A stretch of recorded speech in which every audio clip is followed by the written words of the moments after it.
টানা বৃষ্টিতে গত 23 সেপ্টেম্বর জলমগ্ন হয়ে যায় কলকাতা। সেই জমাজলে বিদ্যুৎস্পৃষ্ট হয়ে মৃত্যু হয়েছিল কয়েকজনের। এই ঘটনায় প্রথম থেকেই রাজ্য সরকারের দিকে আঙুল তুলেছিলেন বিজেপি। প্রতিবাদ কলকাতায় কর্মসূচির ডাক দেওয়া হয় খোলা হাওয়া নামে এক সংগঠনে। রবিবার শহরে যখন চলছিল পূজার কার্নিভাল, তখনই প্রতিবাদে রাজপথে নামল বিরোধী দলনেতা শুভেন্দু অধিকারী।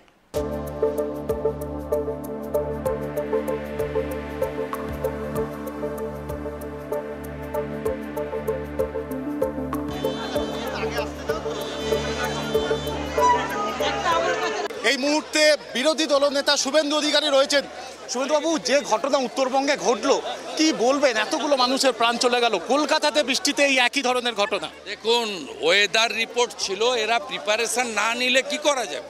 লোককে অ্যালার্ট না করলে ডিজাস্টারের জন্য আমি কাউকে দায়ী করি না, কিন্তু আইএমডি তো বারবার বলেছে এখানে 3 দিন হবে সাউথ বেঙ্গলে, নর্থ বেঙ্গলে পরের 2 দিন হবে।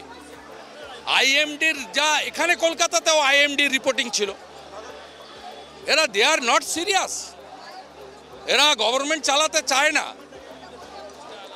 দে আর ইন্টারেস্টেড ফর অ্যাপিজমেন্ট আর খেলা মেলা, আনন্দ উৎসব, গান বাজনা। মুখ্যমন্ত্রী আগামীকাল উত্তরবঙ্গে যাচ্ছে, ওনার যাওয়া উচিত নয়। রাস্তা কাটা আর মিরিক, সেবক, কালিম্পং পাহাড়ি এলাকা, ওখানে আগে রেস্টোরেশন করা উচিত। এই কাজটা ওনার নয়। আর যদি উনি যান উত্তরকন্যা থেকে মনিটরিং করুন, সেক্রেটারিয়েট থেকে কাজ করতে দিন, এনডিআরএফকে কাজ করতে দিন।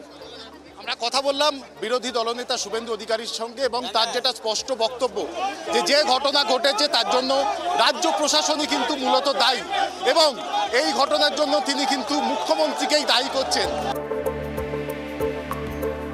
ক্যামেরায় স্বপন রায়ের সঙ্গে ত্রয়ন চক্রবর্তী, কেটিভি বাংলা।